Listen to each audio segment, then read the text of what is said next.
This hurt inside, come on, man, look at simple, and then like the bishop's son, see your son, he's down the road and always asking, can you help? And I have to say no. That hurt, I was kind of embarrassed, why is she telling me no? So, this is when the adversary jumps in, he takes attention to the situation because I'm hurting. And he starts putting thoughts in my head that, see, you don't do nothing wrong, and he takes these blessings away from you. There's all these negative thoughts. And I haven't been tempted for nothing for like a year and a half. I started getting all these temptations, and I'm struggling, because I'm hurt. Why?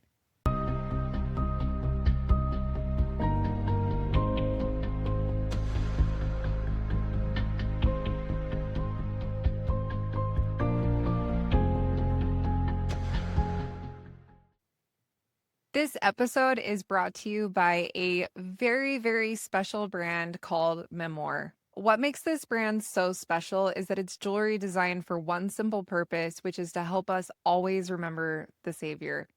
For years, the main outward symbols of discipleship have been things like a cross necklace or a CTR ring, and both are wonderful, but Memoir creates beautiful, faith-inspired pieces that give us more ways to express our discipleship.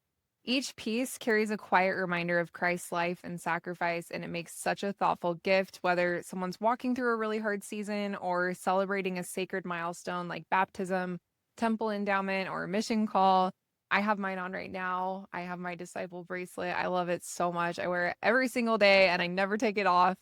It's more than just jewelry. It's a way to keep our Savior close and to wear a reminder of our faith every single day. So go to memorjewelry.com and use code COMEBACK for 10% off.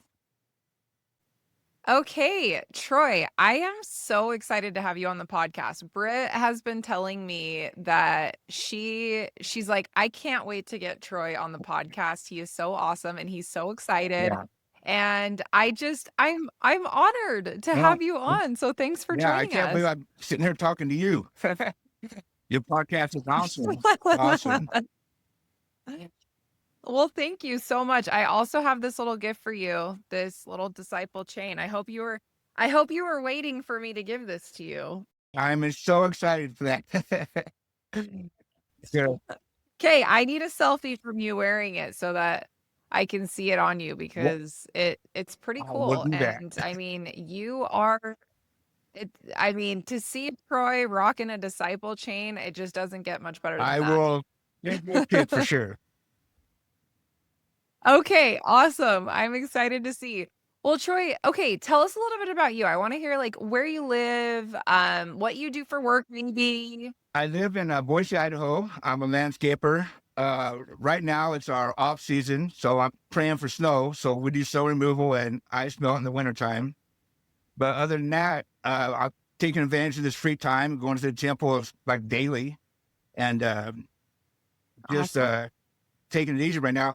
Starting, so I had a bad work accident a couple years ago, so I just had my final surgery, a hip replacement 6 weeks ago. So I've had none surgeries in the last 2.5 years. So, but here we are, still going, still going. Love it. Love it. Well, awesome. Okay, let's jump into your story. All right, let's do it. Remember, I was living in Twin Falls, Idaho when I was 10, and I love baseball, so I'm always outside throwing it up in the air, catching it, and whatever. And these two guys in a white shirt started walking by, and they would always stop and play pitch and catch with me. And they'd go knock on my parents' door, and my parents would never let them in, but every time they've been in the neighborhood and stopped, they'd play pitch with me. So I just told my mom, hey, these guys are cool. Just let them in and talk to them. So they let them in, and they started taking the discussions. My mom was a Southern Baptist. They were all back in Indiana. I think my dad was a Methodist or Lutheran, and they were strict in their religion. But they were taking the discussions to see what it was about. And then I remember one day, they were smokers, drinkers, but the missionaries were scheduled to be at our house in like in a half hour. But my mom looked out the window, and here they come early, but they're smoking, and they put their cigarettes out, started waving the things, trying to get the smoke out, and they had the discussion. And after that, they talked to themselves, they said, if we feel guilty about smoking, um, I'm going to get a Holy Spirit. Then must be something wrong with it. And they broke all the cigarettes. They quit smoking. And say the Wow. least, we ended up getting converted.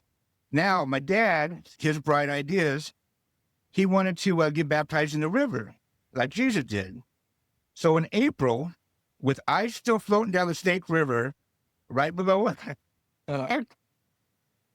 Shoshone Falls, we were baptized and got converted. And I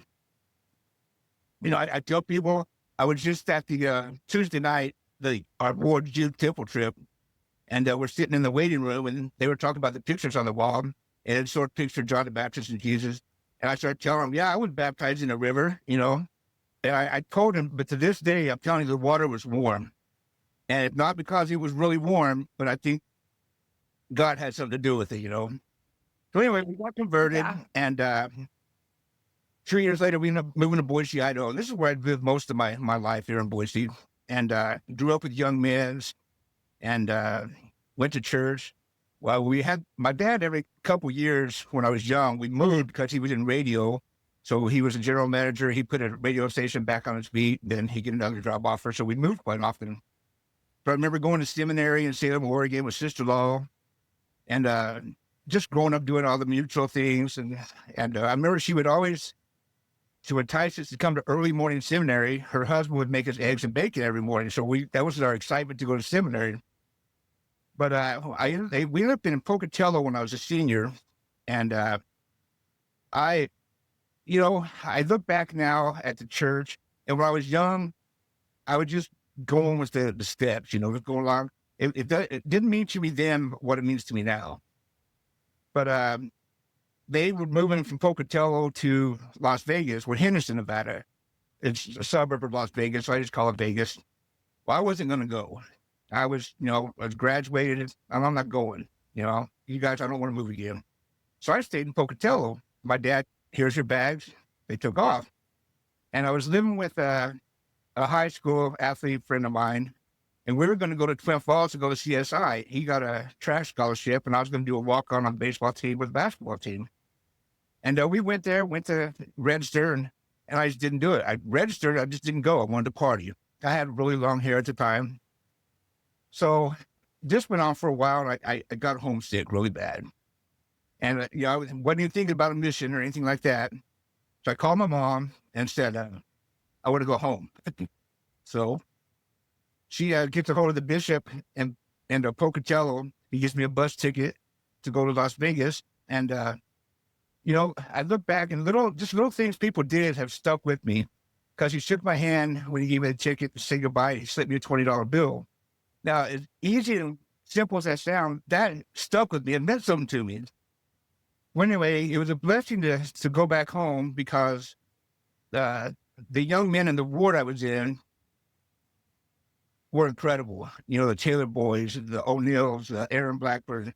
But they, I was debating, I'm not going on the mission, but those guys changed my mind. So I got up one morning. I was working at Wendy's drive-through, and I made my room, made my bed, and I wrote my mom a letter saying, Mom, I want to go on a mission. So I get to work. I call my mom and say, Mom, go in my room. There's something on the pillow for you. So she gets my letter.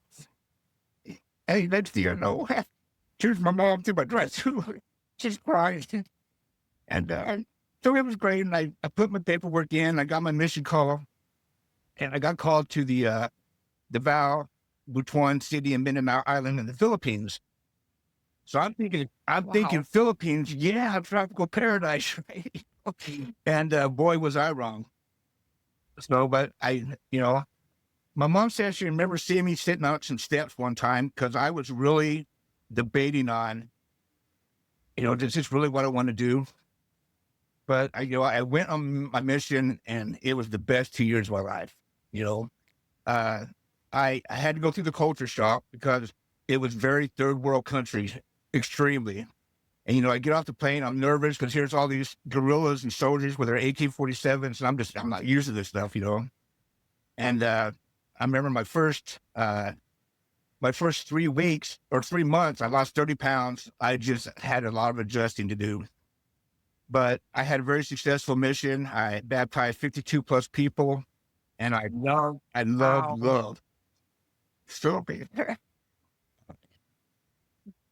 And it's so awesome seeing the growth of the Philippines, all the new temples and everything. So I served my mission, got off my mission, come home, and there was a sister missionary in the Philippines. And for whatever, we thought we had fell in love, not in a bad way. We're on missions, we're serving our missions, right? But so I saved up enough money to go back to the Philippines to get married.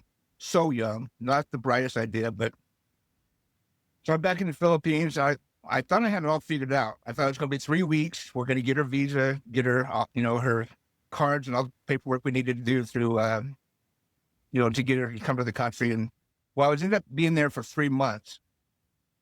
And when we finally got all the paperwork done and we're leaving, we go to the airport. She goes through the customs and everything first. Well, as I go through after, they stop me. Now, I wasn't even thinking that I need to renew my visa. And because when I was on the mission, they did it for me. So it didn't even cross my mind. So when I go through, they stopped me because my visa was expired. They wasn't going to let me through.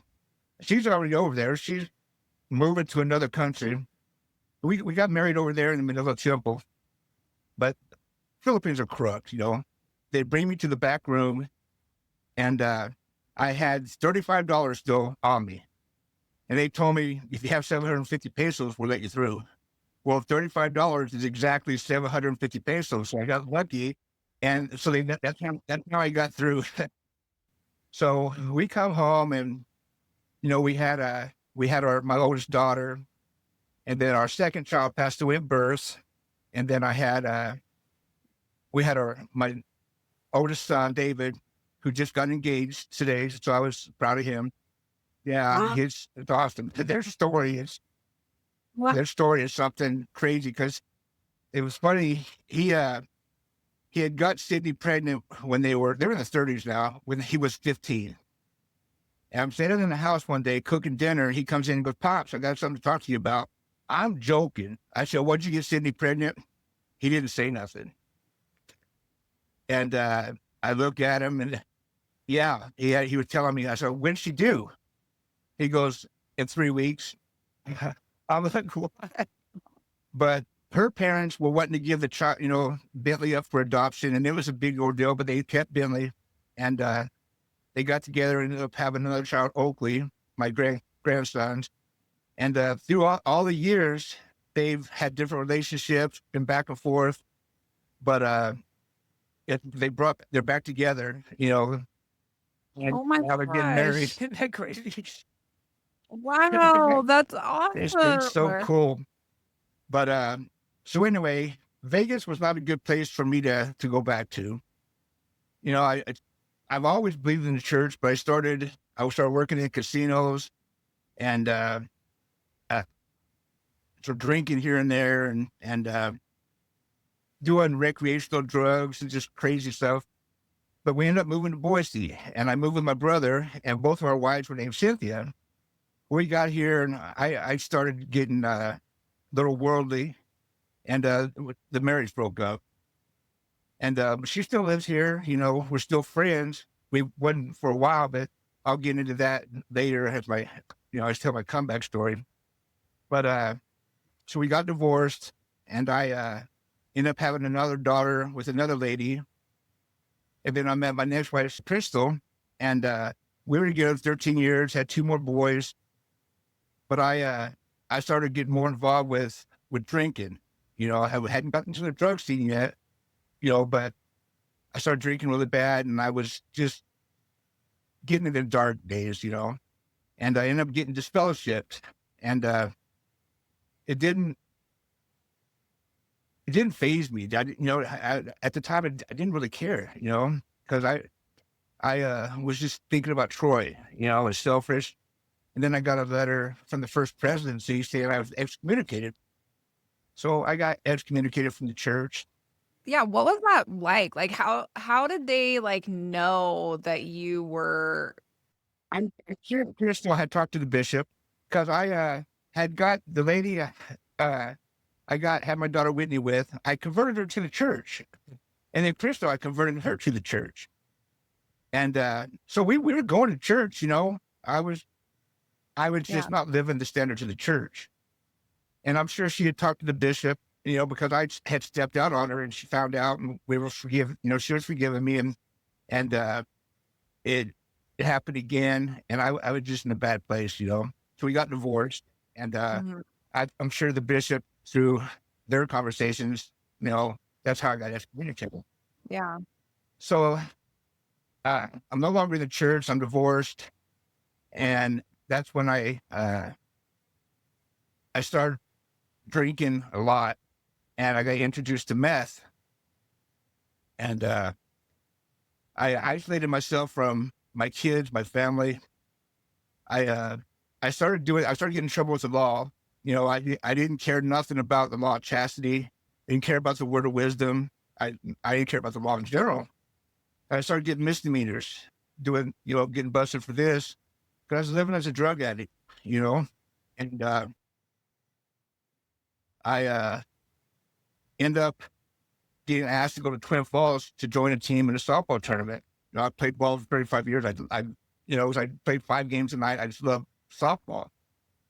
So I bring all my stash with me, and in Twin Falls at this tournament, I ended up getting busted with possession charge. And, I'm in jail. Well, I had no way. They wouldn't give me my numbers on my phone to get a hold of my family. They said, hey, I'm in jail. So I spent 7 days in jail there, and finally got someone at the public defender's office to go on Facebook, look up my sister, and give her a message. Say, hey, I'm in jail. So they finally, a week later, found out I was there, come bail me out. And I didn't pay much attention to it.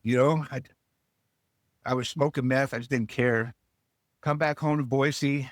And short time after that, I get busted with another possession charge in Boise. So now I have 2 felonies in 2 different counties. And somehow or another, I don't know how it worked out, but it worked out where I just got put on probation. So I'm on probation, and I'm still having bad UAs. I get busted at a bar, and I'm just waiting for them to violate my probation, but they never did. They just put me on like a 90-day curfew, and they say they expect people to have some bad UAs, you know. And then I messed up and got in trouble with the law again and got another misdemeanor, which violated my probation. So I got stuck in prison. Now I'm in prison. And I was introduced in prison to Friday nights. They had to celebrate recovery. And we go in there and we just, all these guys singing off tone and all this stuff.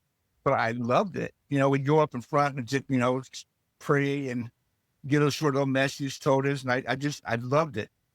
And I did it every Friday night while I was in prison. Well, I served my time. I got released, and I was doing great. Had nothing to do with the church, but I love gospel music. So I'd go sit down with my mom and, Mom, listen to this song, listen to that song. And it didn't take but a short time after that, I ran into the same people that I had run into with the drugs again. So I got back on meth, and I kept getting bad UAs and everything. And for whatever reason, after a couple of years, they put me on minimum security probation where I didn't have to report to nobody. And then I ended up getting released early. And that probably wasn't a good idea for me, but the courts did it. So I'm totally off paper. And I became just a full-fledged meth addict. And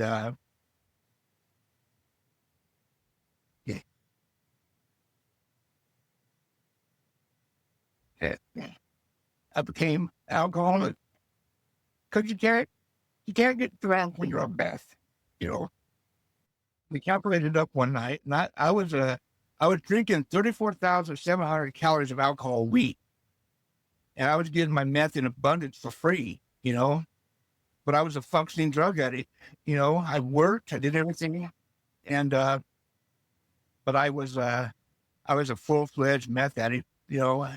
I tried to quit, but I'd get sick. My body would, hurt, and I could never quit. And, this went on for 10 years until, uh, one night I'm at my place by myself. And I'm loading up my pipe, ready to smoke some more meth. And, I don't know if it was laced with fentanyl or if it was bad, but, I knew I was going to die. I did bad meth and I'm going to die. I'm dying. So what does someone do when they're scared to death? They know I'm dying. I know I'm going to die. So I haven't prayed in years, years. But when you think you're going to die, you turn to God. And I just started praying to him, like, please don't let me die. Let me live. I promise you I'll quit these drugs. Just please don't let me die. And that's all I remember. I was done with going. And I'm assuming it was the next day. I don't know. But I remember I woke up.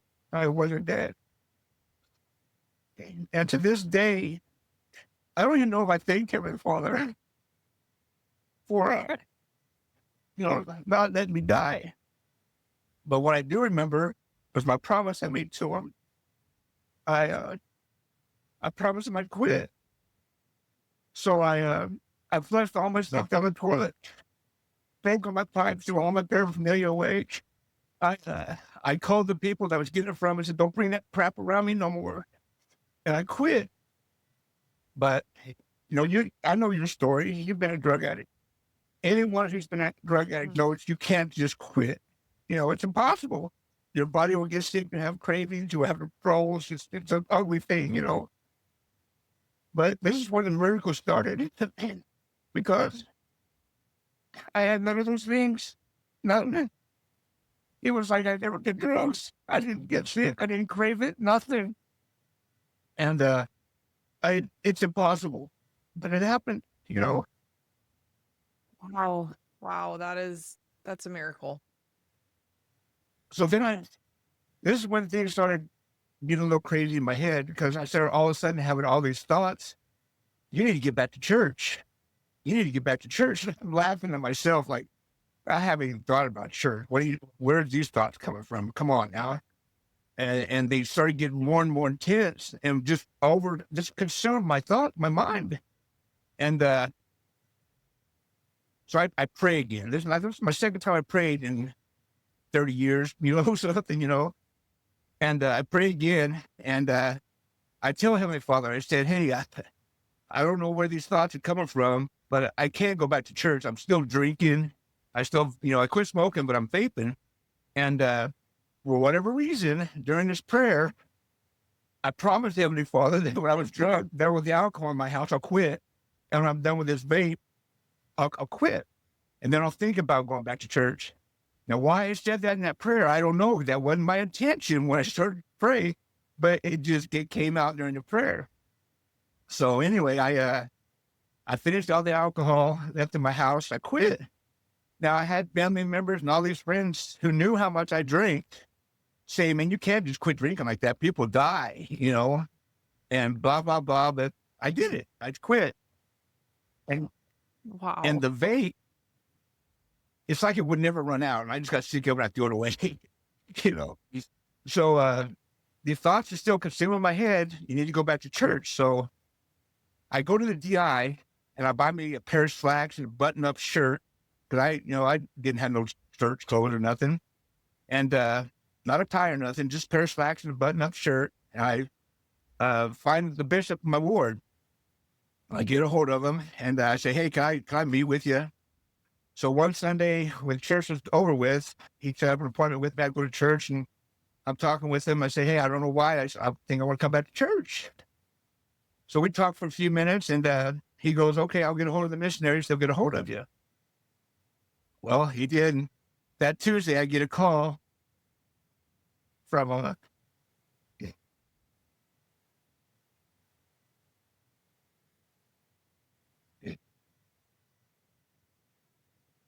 like my angel on the verse. You know, Elder Jacob Finn. He goes, "Hey, Brother Straight, hey, this is Elder Finn. What's if we stop by and talk with you sometime?" I said, "Yeah, come on over." That Tuesday, they're at my place, or that's when they call me. Then a couple of days later, they come over, we set up an appointment. And man, we just clicked. Actually, this guy, he definitely meant to be my missionary. And here's something. He was assigned to Baker City, Oregon. That was his last, spot on his mission. He was going home, into his mission, and for whatever reason, he had an emergency transfer to here. That was unexpected. He was finishing his mission there. Well, I know why he was happy. He was meant to be for me. And this is crazy because I start taking the discussions again, and my mission comes back. So as they're teaching me the discussions, I'm teaching them the discussions, and we're just clicking, man. I'm having them over for dinners. That's the first time I got introduced to a podcast, and the first one we watched was Dusty Smith. One story that guy got, right? And we just hitting it off. And I just got a little studio apartment. I'll get into that here in a second, but they wanted to bring someone with them to one of the discussions. So we're meeting at the church. We go, and a good friend of mine, Mike Rivers, went with them. And through the whole discussion, he don't say a word. He's just over there playing on his phone. At the end, the missionary say, "Hey, would I say anything, Mike?" And he goes, "I wasn't going to come, but now that I came, I'm so glad I did." And we got to talking, and he's had his struggles, and we just clicked. It just became so close. Now he's a forever friend. And we're still having discussions, months going by, and slowly things are just turning, like doing a 180 in front of my eyes. And I'm not even really noticing it, but things are just changing. And I'm going to church every Sunday. And Mike wants to come to another discussion. So we're meeting back at the church. I go in there, I sit down, and Miller Finn goes, "Hey, Troy, how we getting baptized April 27th?" I just lost it. I lost it. Yeah. I wasn't expecting that, I just, man, it sounds awesome, man. And I ended up getting baptized April 20th because my dad wasn't available on the 27th, so he was going to baptize me. So I got baptized April 27th in 94. And there's more miracles. I had been student with my brother, my best friend, for 10 years over a female. And we hadn't said a word to each other. When we went from best friends to just not saying a word for 10 years. And while I'm taking the discussions and stuff, he has some medical issues going on. So his wife, Catherine, is keeping the family informed. So I'm trying to talk to him through her, just say, tell him I'm thinking about him. Sometimes he give me a thumbs up or whatnot. But he gets better, and I tell her, "Hey, I'm getting baptized. It'd be awesome if you guys could come to my baptism." She just said, "I'll mention it to him," but nothing was ever said to me. So I'm at my baptism, and I ride bikes, so I got my cruiser out there. I left something in one of the bags, and I'm going out to get it out the front door of the stake center. I look to the back door.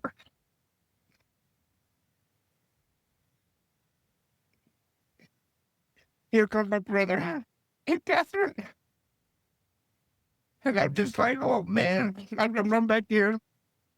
The stake center's huge, so I'm going down the hallway. He hasn't seen me yet. And when he finally sees me, he just covers his face and starts weeping. Turns around, walks away. Then he comes back, and we embrace for like 2 minutes. My most favorite picture, just someone snapped a picture when we're embracing.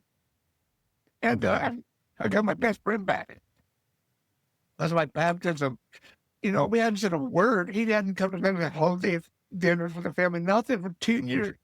And just my baptism, I got my best friend back.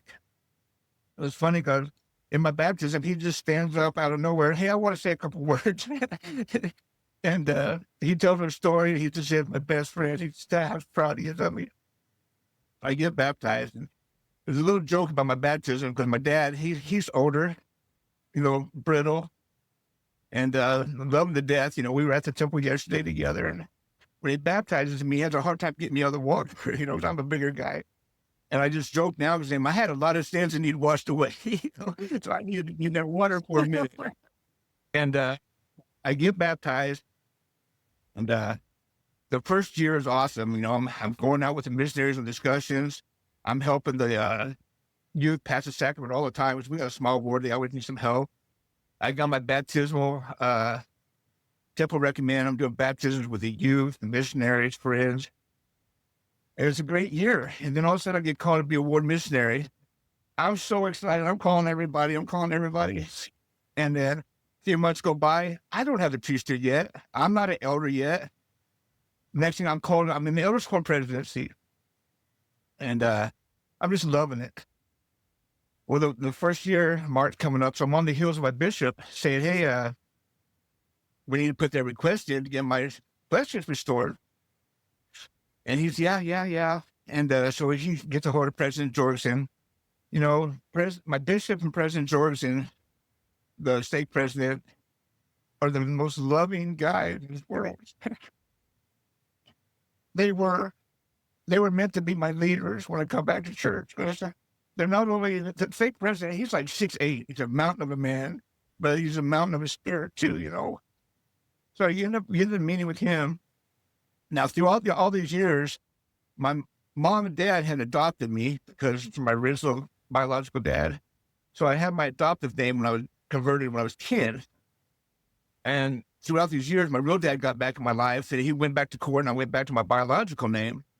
So they were working on the name change with the records of the church and everything. But he pushed the request in for me. And so I'm constantly texting him, you hear anything? You hear anything? You hear anything? Nothing. Yeah, but then he gives me a text message saying, hey, me, you, and the bishop need to have a conference call. Okay, great, So we have the conference call. And I'm told on the call that I can't go to the temple anymore. I can't help pass the sacrament anymore. And he assures me that nothing you've done wrong. We messed up. We made some errors. And come to find out, I was rebaptized as a convert, not somebody had been excommunicated from the church. So I tried to stay positive. This hurt inside, Come on, I love the temple, And then, like the bishop's son, see his son who's down the road, and I always ask him, can you help? And I have to say no. That hurt, I was kind of embarrassed, why is he telling me no, So this is when the adversary jumps in, he takes me into the situation because I'm hurting. And he starts putting thoughts in my head that, see, you don't do nothing wrong, and they take these blessings away from you. There's all these negative thoughts. And I haven't been tempted for nothing for like a year and a half, I started getting all these temptations, and I'm struggling, because I'm hurt, why, and then, and then one day I see this reel by Elder Holland, and he was talking about my exact situation, and he should have just said, hey, Troy, before the reel, because it's like he's talking directly to me. And he goes, in this situation, this could possibly happen. But he goes, no, I take that back. This is going to happen. But this is what you're going to do. You're going to talk to a friend. You're going to talk to your parents. You're going to talk to your bishop. And you're going to get through this. So I stopped what I was doing. And I called my best friend, Shane. Now, let me tell you about Shane. We played softball together for years. He didn't know my history. He didn't know I'd ever been a member of the church. I'm on softball drinking, just one of the regular guys, whatever. But I tore my meniscus playing the Turkey Bowl one Thanksgiving morning. And so I had to have surgeries. And he came up to me out of the blue. He goes, hey, Troy, I'm a high priest in my church. I have what's called a Melchizedek priesthood. And gives me the authority to bless people for the healing of the sick. So if you ever need a blessing, let me know. And that's what I told him, kind of my path. I know what that is. I was a member of the church once. He had no idea. You never tell by my actions or when we were playing ball. And we just became tight. He's my best friend. And so I stopped what I was doing. I called him, and I just opened my heart out to him. Hey, what's going on here, man? Because I need some help because I'm struggling. And he had no idea. I'm telling him kind of my backstory a little bit. He had no idea I was on meth because, I hid it, But so I tell him, and I'm just opening my heart out to him. And he put everything into perspective for me. He calms me down. I'm asking him because they made these mistakes for my sins forgiven. What's going on here? He puts everything into perspective, calms me down. And he's an amazing guy. Then I called my mom, and her and my sister are putting my name in the prayer circle of the temple. My dad is doing the same thing. Then I called my bishop. I said, Bishop, we need to talk. I'm hurting.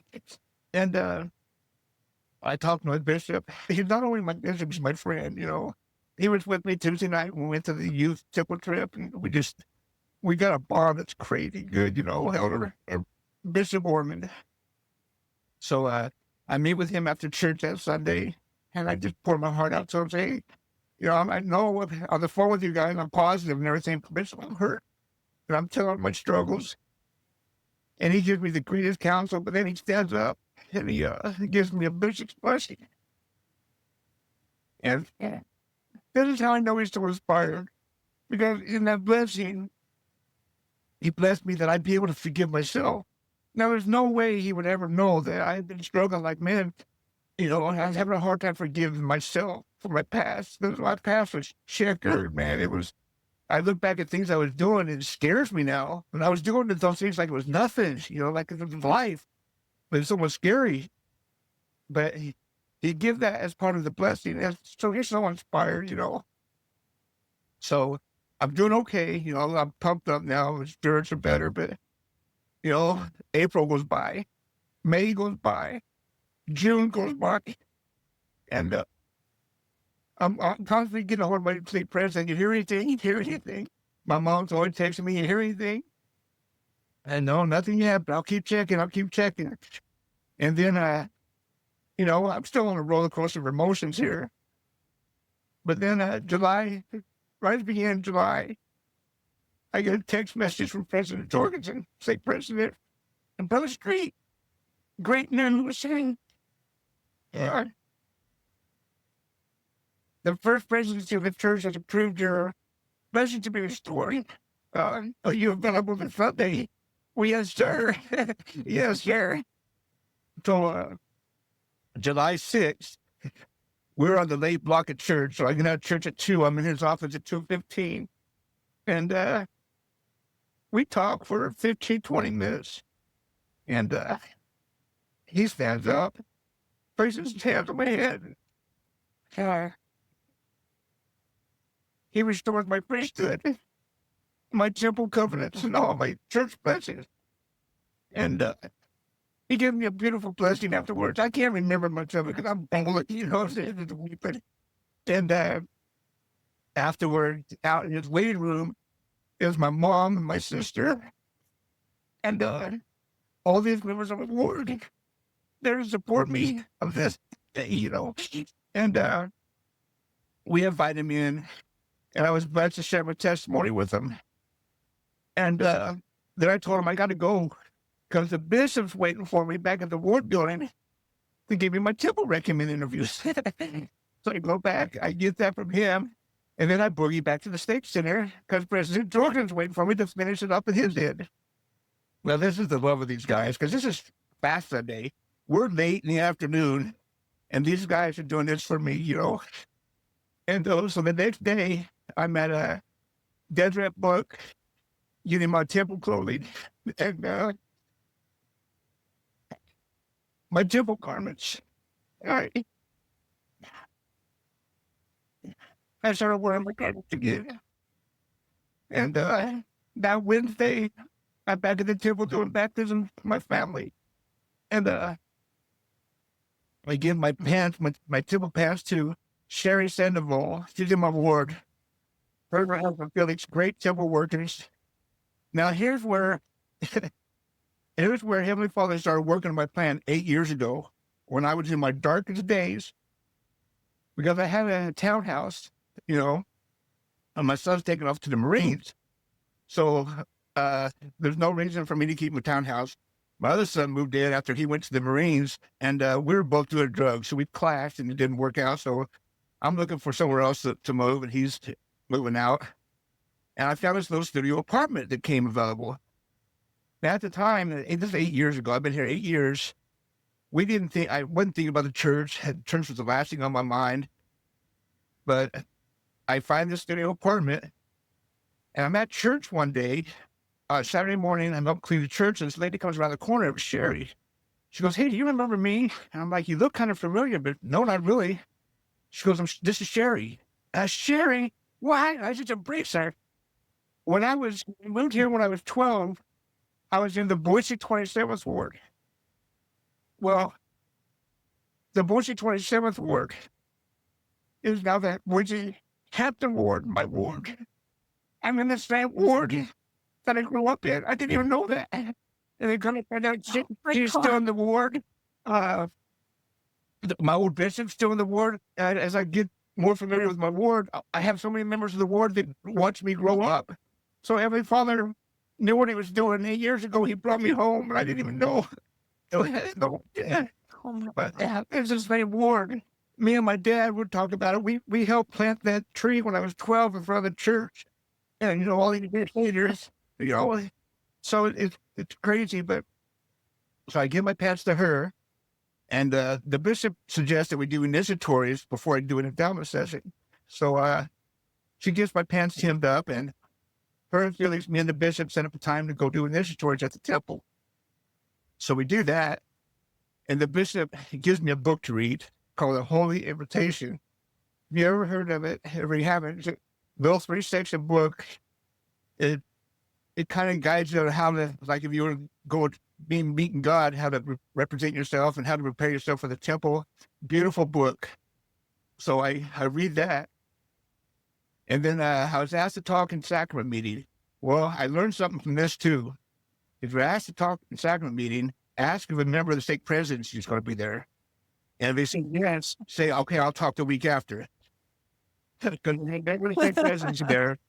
And I share my story in sacrament. I go like 10 minutes over, and you can hear a pin drop in there. I mean, my ward is I got the best ward in the world. I'm a little biased, but I love my ward.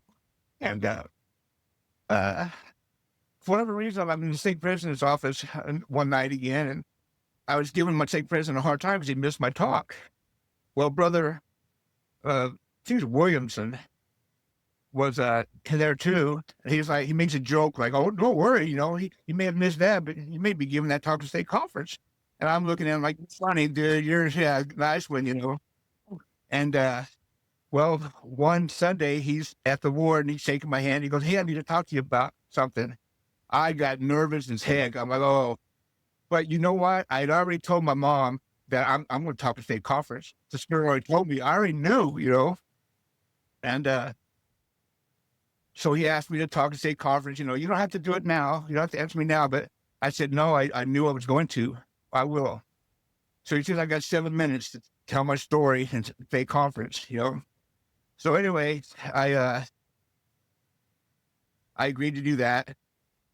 And a week and a half before I was scheduled, September 7th, my best friend Shane and his wife Heidi, my sister and my mom, my dad and his wife Vivian, and like so many members of my ward. I mean, we stood up a session at the temple, and for the first time in 40 years, I went through an endowment session. And what a memorable night that was, I had so many people there just loving me. And I go there before the session, the temple president, President Porter, called me into his office. And he says, you ever get those people that, I mean, the last time I ever remember anyone like that was my mission president, but you get in their presence and you can feel their spirit. It's just neat. And I Mhm. can feel his spirit. And then after the session was over, he brings me back into his office and refreshes my memory on my temple name. And just all the temple workers like were expecting me. They're like, Brother Street, like, how do you guys even know my name? But they were just so loving. And then a week and a half later, September 7th, I gave my talk at a state conference. And I was blessed because my bishop was talking right after me. So he was by my side and just my support the whole time. And he asked me, did you take some notes or anything? I said, nope. He goes, good, those are the best talks. And the little youth speaker, she gets up, gives her talk, and it was my turn. And I got up and I shared my whole comeback story, my whole past, my whole drug addiction, everything. I just shared my story. And I condensed it. But afterwards, the bishop talks after me and he gets up and he's crying. And he just kind of relate the growth that he's been able to share with me. And then he got into his talk of what he was decided to talk about. But at that conference, there was a member of the Corps of the 70s there on a picket. And he got up and he talked after the bishop. And I was sitting down to the right of the podium. And he gets up there and he opens his scriptures and he don't say nothing. And then he takes his right hand up and he's rubbing the pages of the scriptures. He's not saying nothing for like 15 or 20 seconds. And he goes, I don't get this way very often, but Brother Street's story and testimony really touched me. And then I start crying, and then after the state conference, I had so many members of the stake come up and hug me, shake my hand, tell me their stories, and just love me, just their support. And at the end of my talk, I finished it like this. I said, never judge a book by its cover. Because I'm covered with tattoos. I got tats all over my neck, everywhere I'm covered. And I said, don't ever look down on nobody. The only time you should look down on somebody is if you have a hand stretched out to help the person up, right? And I said, just like my Savior must have had his hand stretched out to me for so long. And finally, I grasped a hold of his hand, and he lifted me right out of my darkness. And now my light can shine. And I said, it's my prayer, my hope now that people want to know Christ because they know me. And so after state conference, all these people were coming up to me, and the temple's right next to the stake center. Someone were walking on the temple grounds afterwards, just by myself, and this lady comes up and she goes, your talk was so powerful. You can move mountains. And I share this with you because I still haven't taken it in. I still can't comprehend how I can touch anybody. I'm having a hard time taking it in. Like, why me? Just a couple years ago, I was a drug addict. Why? But one thing I firmly believe, Ashley, is everyone on your podcast, myself, I firmly believe in the pre-existence. We volunteered to go astray because Heavenly Father had enough confidence in us, and we had enough faith in ourselves that we were going to come back. And now that we come back, it's our calling to open our mouths and share our stories, because there's someone out there that each of our stories is going to touch home to. Yeah. And this lady come up at this day conference with a young man, and she said, "You need to talk to him. You guys need to talk and become friends." And I looked at him, and he had tears going down his face because he had just got out of prison June 4th. And he looked at me crying. He says, I was meant to be at this state conference because of you, because God talked directly to me in your spirit. And we just became close. I started going to his 12-step meetings with him. And he's a great guy.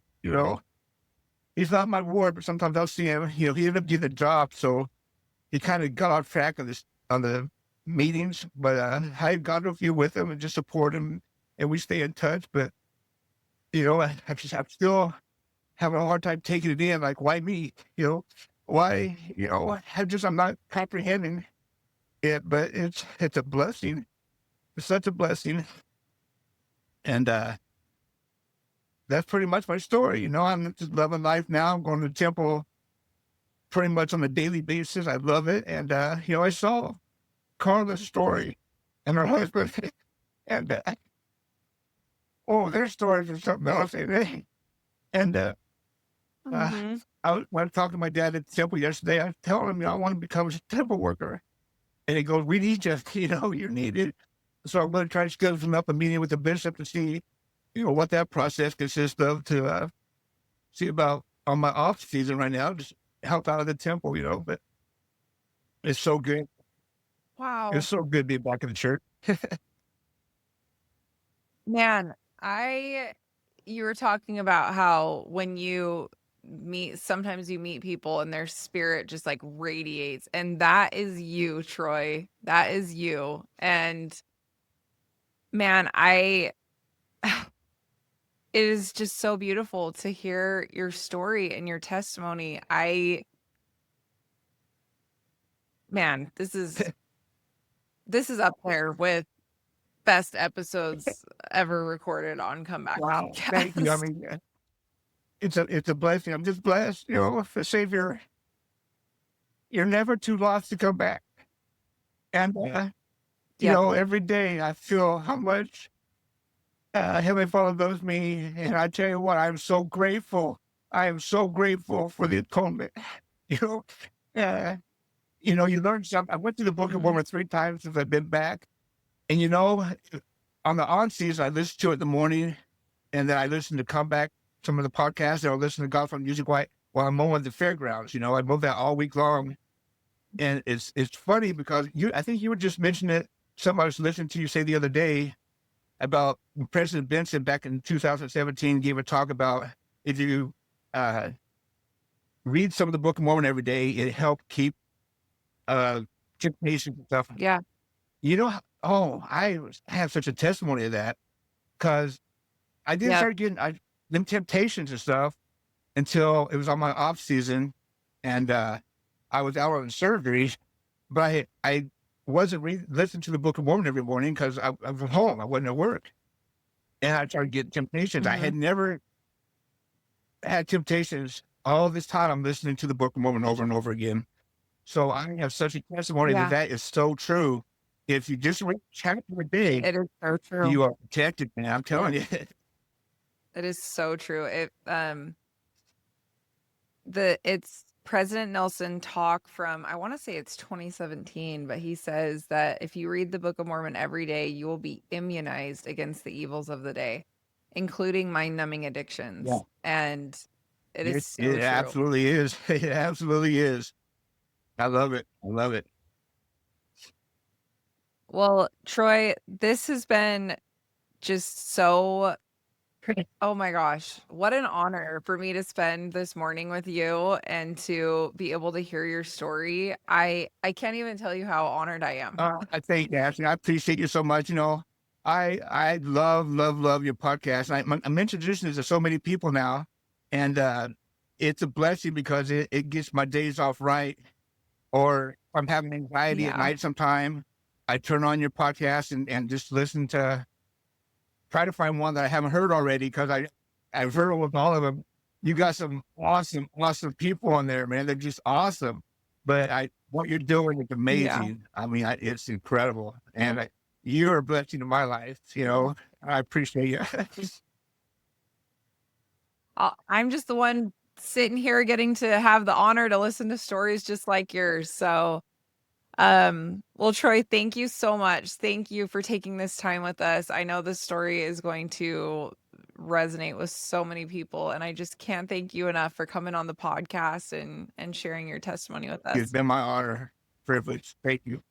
Surf Clothing is one of our favorite brands. They have been supporting us since the very beginning. We love them so much. I think one of the things that I like about Surf so much is that my husband is literally obsessed, and I brought him in here to share his experience with Surf Clothing. So, Jesse, tell us. I love Surf Clothing. This is the best shirt that I've ever owned for church and professional purposes. It's got four-way stretch, which makes it really nice because not all the time I'm at my desk. Oftentimes I'm moving and out and about. So it's really nice to have a flexible shirt that moves with me. I know that it's got a mesh collar that I love. I think the purpose of that is really to prevent stains, but it's also super comfortable. It's way more comfortable around my neck. You know, if I'm at church or in business meetings with a tie or whether I don't have a tie, it's really comfortable. It's got arm vents, which I love because I'm kind of a bigger fella. It helps me so that I can be a bit breathable, and I love it. And also, you can get 15% off a shirt from Serve by using the code COMEBACK. A lot of people have asked us how they can support the podcast, and we have created a Comeback Podcast merch line on our website, www.comebackpodcast.org. All of the money made from the merch goes right back into the podcast. So if you are interested in supporting the podcast and you want to purchase some merch, we would love it. Check it out. Thank you so much for being a supporter of the Comeback Podcast and listening to our episodes. It would mean so much to us if you would like and subscribe to our YouTube channel. It helps other people be able to find us, and we want to share this message to everyone.